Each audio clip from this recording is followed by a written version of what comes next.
세상 죄를 제거하신 주님, 나의 죄를 씻으신 주님을 찬양합니다.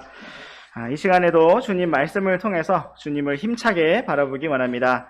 이 시간 함께 보실 하나님의 말씀은 민수기 11장 33절과 34절 말씀입니다. 고기가 아직 그들의 이 사이에 있어 그들이 씹기도 전에 주의 진노가 백성을 향해 타올라 주께서 매우 큰 재앙으로 백성을 치셨으므로 그가 그곳의 이름을 기브롯 핫다 아와라 하였으니 이는 그들이 탐욕을 낸 백성을 거기 묻었기 때문이더라. 네, 저는 오늘 탐욕의 무덤이라는 제목으로 하나님의 말씀과 은혜를 나누기 원합니다. 탐욕의 무덤. 잠시 기도하고 시작하겠습니다. 놀라우신 하나님 아버지, 놀라운 사랑으로 우리를 사랑하시고 놀라운 긍휼과 은혜로 우리를 날마다 먹이시며 이끄시는 주님의 참으로 놀라운 그 사랑과 은혜를 이 시간 찬양하며 감사하며 또 경배를 드립니다. 이 오후 시간에도 우리가 이렇게 주님 말씀 앞으로 나올 수 있도록 이끌어 주셔서 감사합니다. 이 시간 우리의 마음을 성령님으로 충만케 하여 주시고 새롭게 하여 주셔서 참으로 말씀을 통해 주님만을 온전하게 바라볼 수 있는 참으로 귀하고 복된 시간 될 수 있도록 주님께서 주관해 주시기를 원합니다. 이 시간을 살아계신 주님의 손에 온전히 맡겨드리며 우리 주 예수 그리스도의 이름으로 기도드렸습니다. 아멘. 네, 오늘 말씀의 제목은 탐욕의 무덤입니다. 우리는 지난 시간에 불평과 탐욕의 전염병이라는 제목으로 민수기 11장의 앞부분을 살펴보았습니다. 오늘은 탐욕의 무덤이라는 다른 제목으로 말씀을 살펴보지만 민수기 11장 전체가 하나의 흐름으로 되어 있습니다. 먼저 우리가 함께 읽었던 민수기 11장 33절 말씀에서는 고기를 먹고 싶다고 불평을 하였던 이스라엘 자손들에게 임한 심판을 볼 수가 있습니다.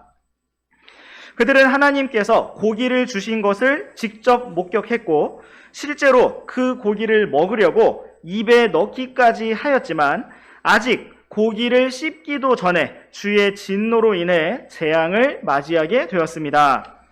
얼마나 많은 사람이 죽었는지는 기록되어 있지 않지만 온 이스라엘 백성에게 불평과 탐욕을 불러일으킨 근원이 되는 사람들, 또 가장 크게 영향을 끼친 사람들이 죽게 되었을 것입니다. 우리는 앞서 이집트에서 이스라엘 자손과 함께 출애굽하여 백성들 사이에 섞여 살던 무리에 대해서 보았는데 이 말씀 이후로 그러한 섞여 사는 무리가 다시 언급되지 않는 것을 볼 때 이스라엘 민족 안으로 완전히 하나 되어 들어오지 않은 여전히 섞여 사는 무리로 불리던 많은 이들이 죽게 되었을 것으로 보입니다. 또한 이스라엘 백성들 중에서도 많은 이들이 재앙으로 죽게 되었을 것입니다. 모세는 바로 이 장소를 34절 말씀과 같이 기브롯 핫다와라고 불렀는데 이것은 오늘 말씀의 제목과도 같이 탐욕의 무덤이라는 뜻입니다. 하나님께서는 이스라엘 자손에게 임한 불평과 탐욕의 전염병을 죽음의 심판으로 끝내셨습니다. 이처럼 오늘 우리가 탐욕과 욕심을 끝내는 길은 오직 십자가의 죽음으로 나아가는 것입니다. 오늘도 우리가 민수기 말씀을 살펴보는 가운데 주님께서 친히 우리에게 말씀해 주시기를 원하고 큰 은혜로 이끌어 주시기를 원합니다. 이제 우리와 함께 민수기 11장 16절과 17절 말씀부터 보시겠습니다. 주께서 모세에게 이르시되 이스라엘 장로들 중에서 내가 백성의 장로로 또 그들을 다스리는 직무 수행자로 알고 있는 사람 70명을 네게로 모으고 회중의 성막으로 그들을 데려와 거기서 그들이 너와 함께 서게 하라. 내가 내려와 거기서 너와 말하고 내 위에 있는 영을 취해 그들 위에 두리니 그들이 너와 함께 백성의 짐을 담당할 것이며 너 혼자 그것을 담당하지 아니하리라. 네, 오늘의 말씀은 모세에게 70명의 장로들을 모으라 라고 말씀하시는 주의 말씀으로부터 시작되고 있습니다. 모세는 이 말씀이 있기 전까지, 방금 전까지 하나님께 불평의 말을 쏟아내고 있었습니다. 잠시 지난 시간에 보았던 말씀들을 다시 한번 눈으로 훑어보시면 모세는 먼저 민수기 11장 11절 말씀에서 주께서 어찌하여 자신을 괴롭게 하시느냐고 따져 물었고, 어찌하여 내가 주의 눈앞에서 호의를 입지 못하게 하시느냐고 물었으며, 이 온 백성의 짐을 왜 내게 지우시느냐고 물었습니다. 또한 그는 14절 말씀처럼 이 짐이 심히 무거워서 나 혼자 감당할 수가 없다고 말했고, 또한 15절 말씀처럼 너무나 갑작스럽고 극단적인 결론을 내면서 차라리 자신을 즉시 죽이시라고 말했습니다. 우리는 참으로 불평과 탐욕의 전염병이 얼마나 무섭게 퍼져나가는가를 보았습니다. 섞여 사는 무리에 비하면 이스라엘 자손이 훨씬 더 많았는데, 마치 적은 누룩이 온 덩어리를 부풀리는 것처럼 매우 적은 섞여 사는 무리의 탐욕과 불평이 온 백성에게로 퍼져나갔습니다.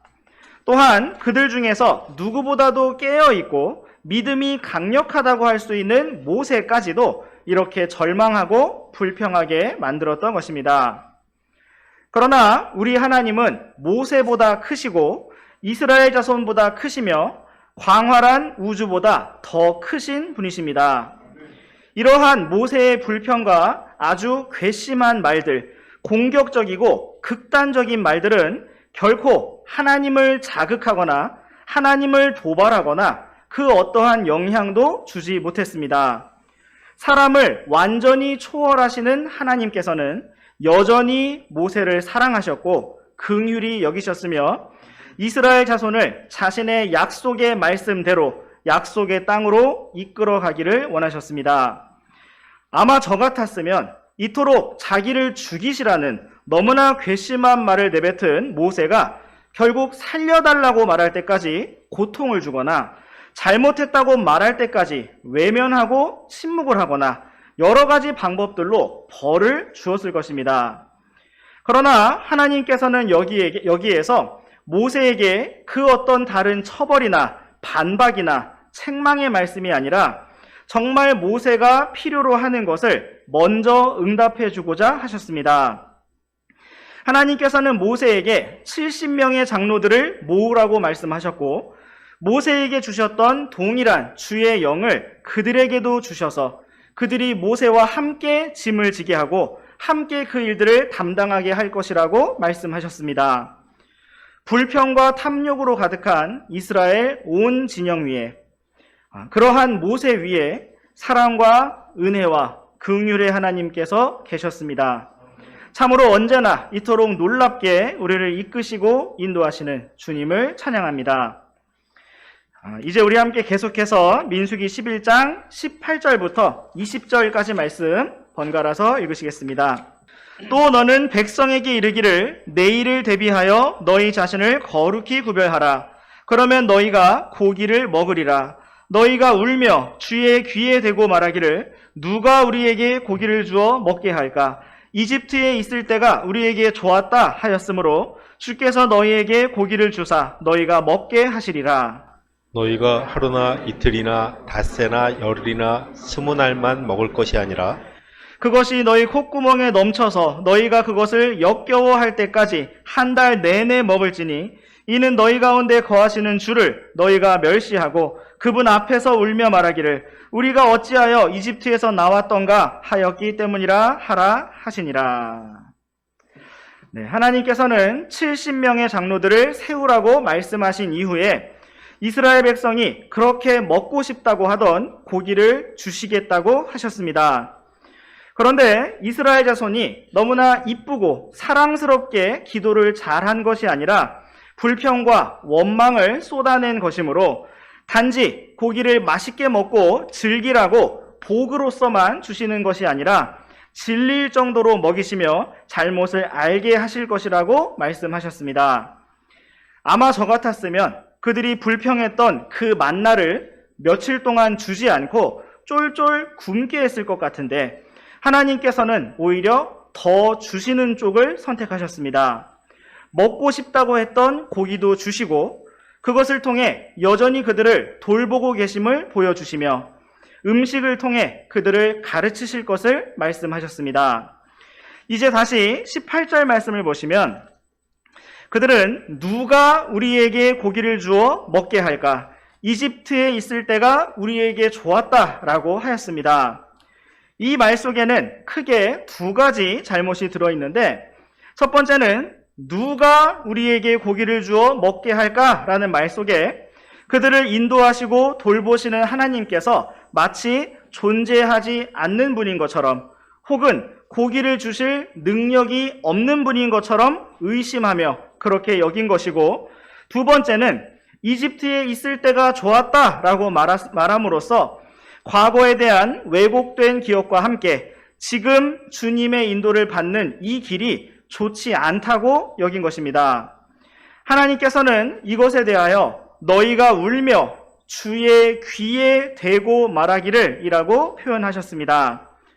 그들은 어쩌면 그냥 저 혼자 말한 건데요, 그냥 우리들끼리 이야기한 건데요 라고 할 수도 있었을 것입니다. 그러나 성경은 그러한 모든 불평과 원망의 말들이 결국 하나님의 귀에 대고 말하는 것이라고 말씀하고 있습니다. 우리가 혼잣말로 불평하며 말하는 그 모든 말들이, 몇몇 사람들끼리만 모여서 주고받았던 그 말들이 결국 하나님 들으시라고 주의 귀에 대고 말하는 것임을 보여주고 있는 것입니다. 만약 우리가 혼자서 하는 말들이 전부 녹음되어서 온 세상 사람들에게 인터넷을 통해 공유된다면 정말 민망하고 부끄럽고 또 두려운 일들이 많이 생길 것입니다. 만약 제가 운전을 하면서 다른 차에 대해 비난을 했는데 그 말이 직접 그 운전자에게 전달된다면 절대로 그런 말들을 할 수가 없을 것입니다. 그러나 우리가 참으로 말하는 것을 주의하고 두려워해야 하는 이유는 그 모든 말을 주께서 들으시기 때문입니다. 우리 잠시 민수기 12장 1절과 2절 말씀을 번갈아서 읽어보시겠습니다. 모세가 에티오피아 여인과 결혼하였으므로 미리암과 아론이 그가 결혼한 에티오피아 여인으로 인해 그를 비방하니라. 그들이 이르되 주께서 참으로 모세를 통해서만 말씀하셨느냐 우리를 통해서도 말씀하지 아니하셨느냐 하매 주께서 그것을 들으시니라. 네, 이 말씀은 우리가 다음 시간에 또 자세히 볼 것이지만 이 시간에 특별히 2절 말씀 마지막에 있는 주께서 그것을 들으시니라 라는 말씀을 주목해 보기 원합니다. 모세의 누나와 형이었던 미리암과 아론이 모세를 비방하고 공격할 때 성경은 그 말을 모세가 들었다 하지 않고, 물론 모세도 들었겠지만 주께서 그것을 들으셨다고 기록하고 있습니다. 이처럼 우리가 하는 모든 말들, 불평과 원망의 말들, 또 비방과 공격의 말들, 그리고 감사와 세워주는 말들을 주께서 다 듣고 계십니다. 주님은 다 듣고 계셔 라는 찬송가 가사처럼 주님께서는 우리의 말들을 다 듣고 계십니다. 우리의 말들은 결국 주님을 향해서 주의 귀에 대고 말하는 것입니다. 그러므로 우리의 입에서 참으로 주님께서 들으시고 기뻐하실 만한 아름답고 사랑스러운 말들이 나올 수 있기를 원합니다.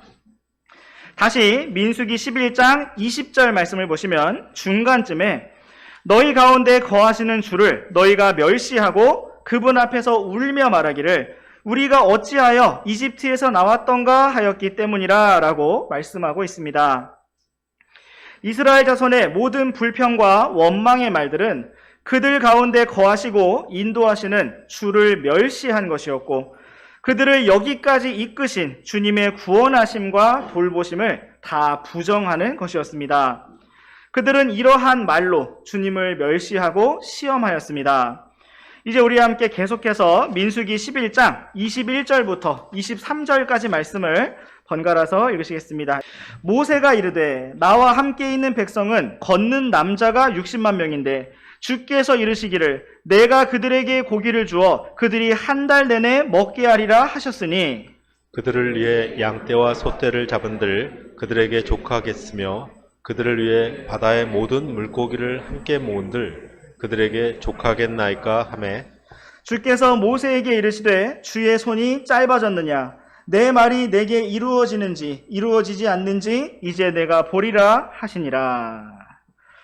네, 여기에서 우리는 믿음이 없는 의심하는 모세의 모습을 볼 수가 있습니다.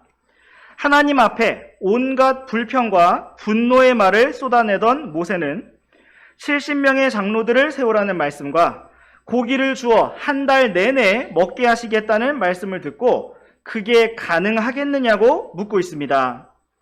이스라엘 자손은 이 당시 20살 이상으로 전쟁에 참가할 수 있는 남자만 60만 명이었고 아이들과 노인들과 여자들을 다 합하면 총 인원 200만에서 300만까지도 예상이 되는 매우 큰 규모의 무리였습니다. 그런데 하나님께서 이들이 하루 이틀도 아니고 한 달 내내 고기를 먹게 하신다고 하셨으니 모세의 계산에서는 그것이 불가능하다는 것이었습니다.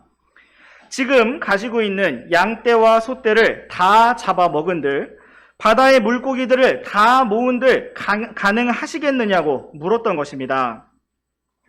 그 많은 백성이 지금까지 1년이 넘도록 만나를 매일 먹고 있으며 이집트에서 그 많은 재앙들과 홍수가 갈라지는 기적까지도 체험을 했는데 이제 와서 하나님께서 한 달 동안 고기를 먹이시겠다고 하는 말씀이 믿어지지 않는 것이었습니다.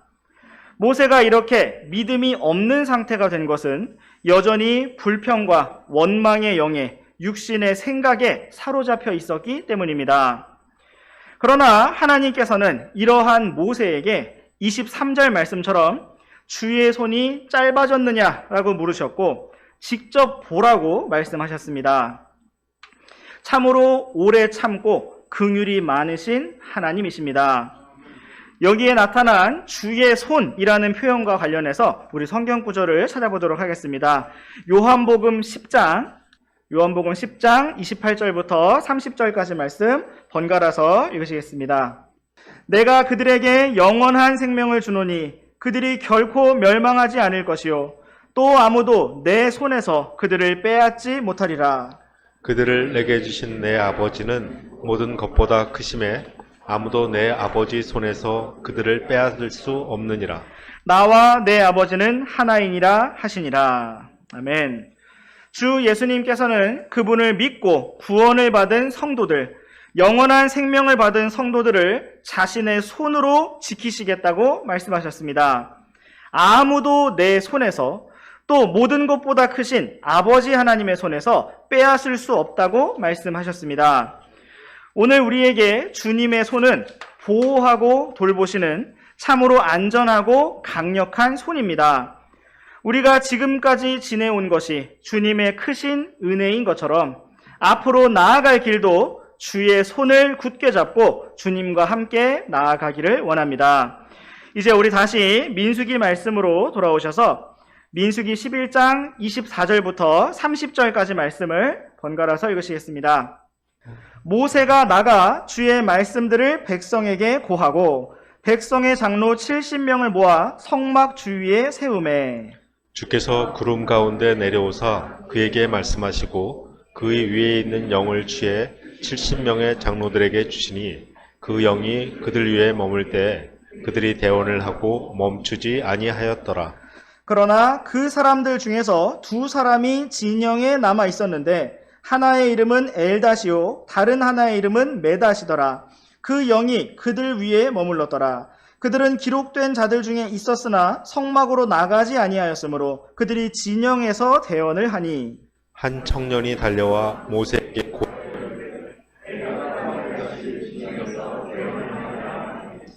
모세의 청년들 중 한 사람 곧 그의 종 눈의 아들 여호수아가 응답하여 이르되 내 주 모세여 그들이 하지 못하게 하소서 하므로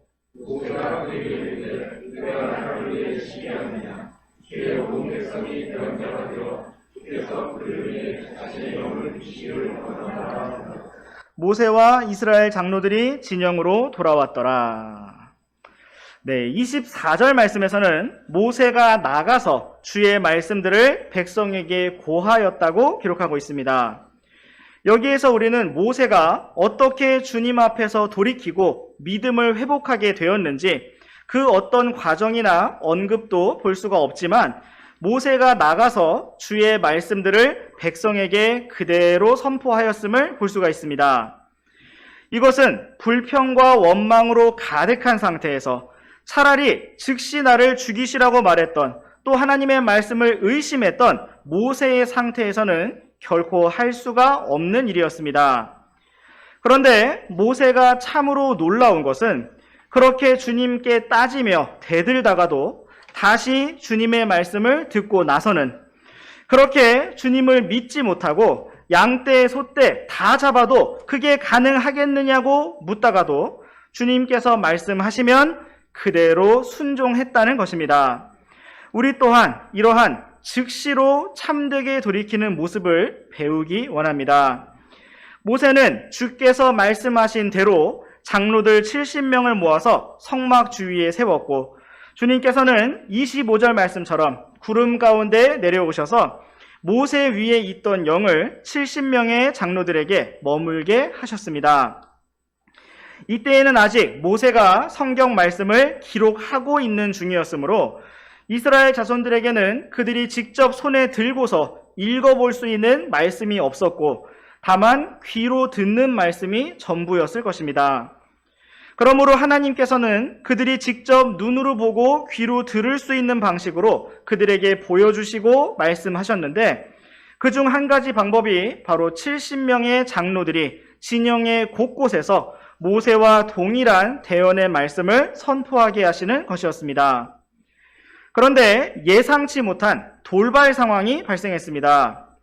이스라엘의 장로들 가운데 26절 말씀과 같이 엘닷과 메닷이라는 사람이 성막 문으로 모이지 않고 여전히 자기 진영에 머물러 있었던 것입니다.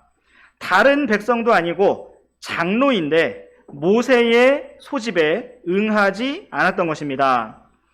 어찌 보면 반역적이라고 할 수가 있겠고, 또 고의적인 반역이 아니라면 어떠한 실수가 발생한 것인데, 어떻게 보더라도 70명으로 선택된 장로로서 자격이 의심되는 상황에서 하나님께서는 그러한 상황임에도 불구하고 엘닷과 메닷에게도 동일하게 주의 영이 임하게 하셨습니다. 그러자 여호수아는 모세에게 와서 그들이 대언을 하지 못하게 하시라고 말했습니다.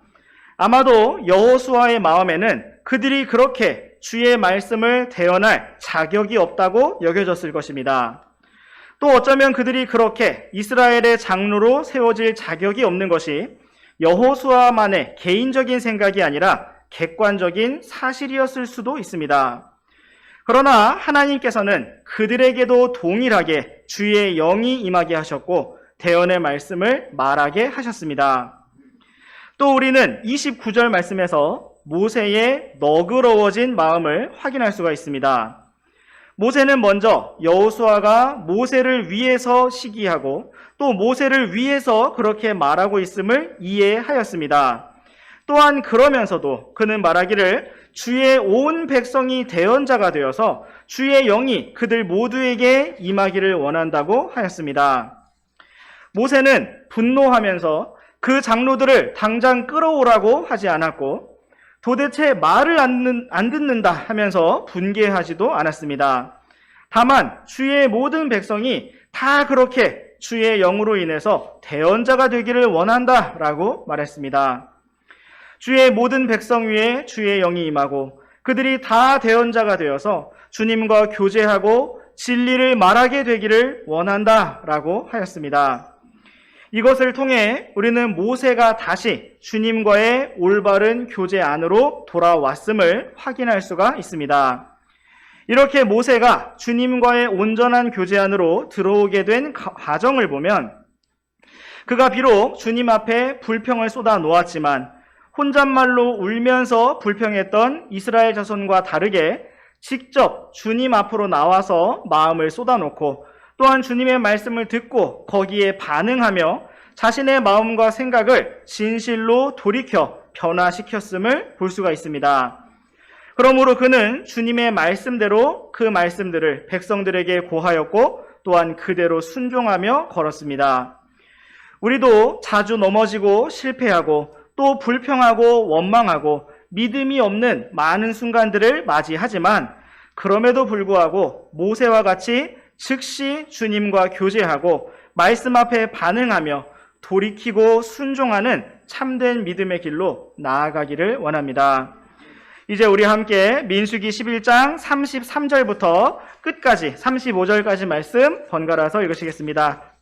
바람이 주로부터 나와 바다에서 메추라기들을 가져다가 진영 옆 곧 진영 사방에 이쪽으로 하룻길쯤 되는 곳과 저쪽으로 하룻길쯤 되는 곳에 떨어지게 하니 그것의 높이가 지면에서 2규빗쯤 되었더라.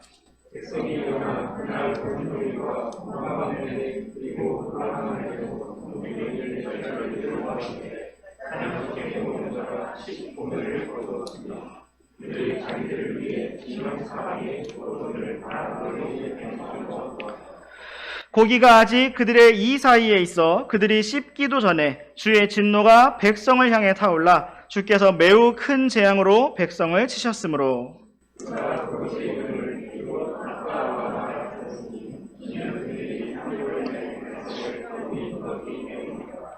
백성이 기브롯 핫다와에서 하세롯으로 이동하여 하세롯에 거하니라. 네, 하나님께서는 말씀하신 대로 바람을 보내셔서 메추라기들을 모아와 이스라엘 진영의 사방에 비같이 내리셨습니다.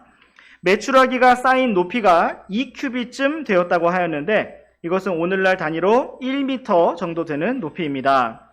이스라엘 백성은 32절 말씀처럼 하루 온종일 그리고 밤새도록 또한 그 다음 날에도 온종일 메추라기들을 모았습니다.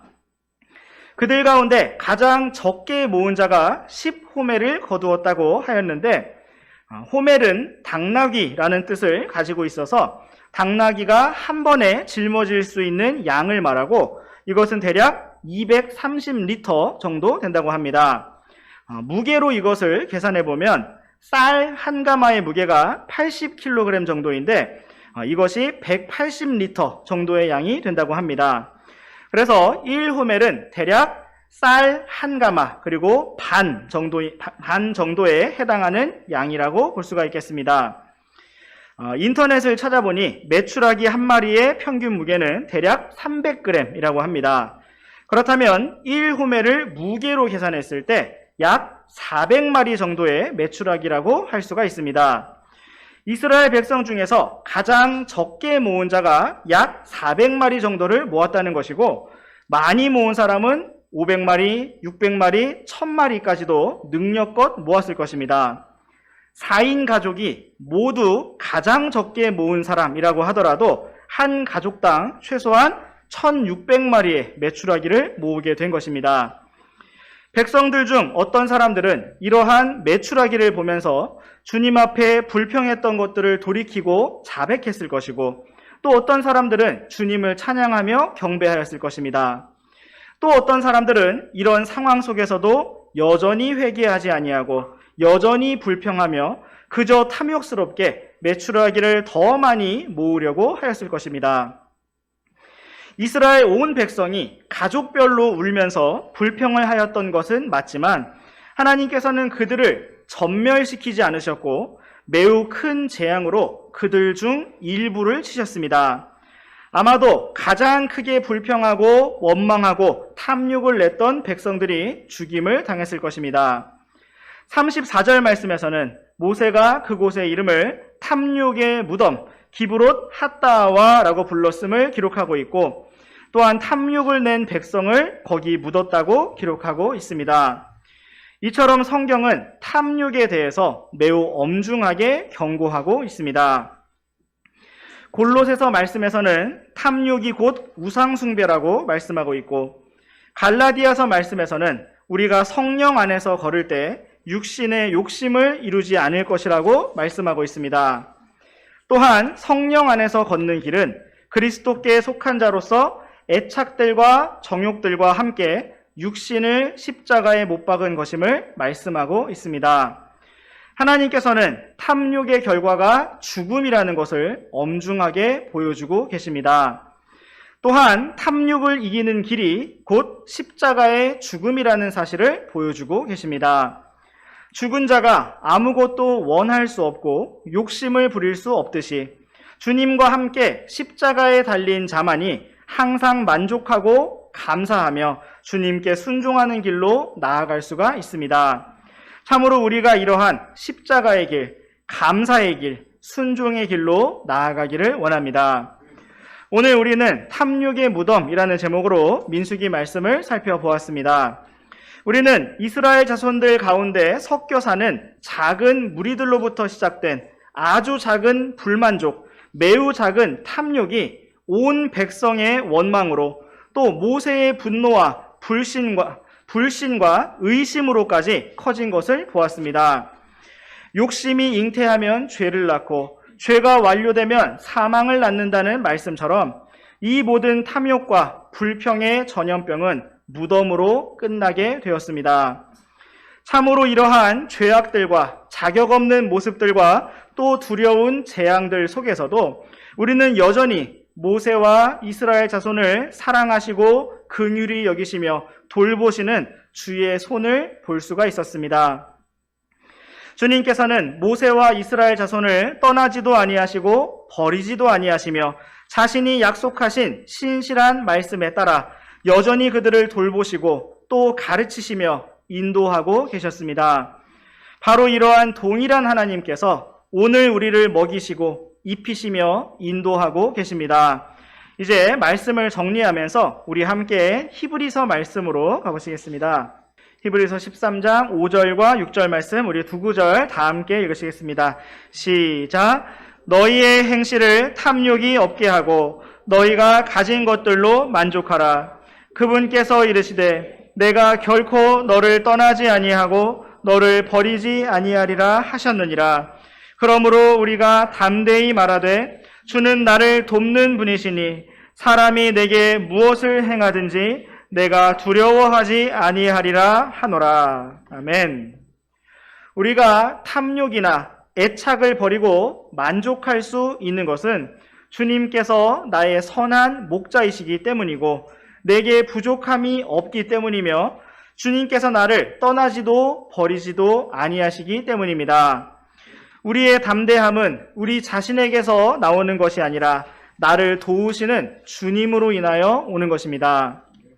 오늘 우리는 탐욕의 무덤을 보았습니다. 우리에게도 그러한 탐욕의 무덤이 있는데 그곳은 바로 우리 주 예수님과 내가 함께 십자가에 못 박힌 바로 그 십자가입니다. 바로 그곳에서 우리의 애착들과 정욕이 육신과 함께 십자가에 못 박혔고 우리의 모든 탐욕과 불평과 원망이 묻혔으며 끝났습니다. 이제 우리에게는 영원한 지옥으로부터 영원히 구원을 받은 참으로 헤아릴 수 없는 큰 기쁨과 감사가 있습니다. 그 무엇도 주님의 손으로부터 우리를 빼앗을 수 없고 이러한 우리의 감사와 만족과 찬양을 영원히 빼앗아갈 수 없습니다. 참으로 우리가 언제나 주님께 감사와 찬양을 드리며 기쁨으로 또 새롭게 돌이킴으로 넘치게 순종함으로 주님을 따라가기를 원합니다. 기도하고 마치겠습니다.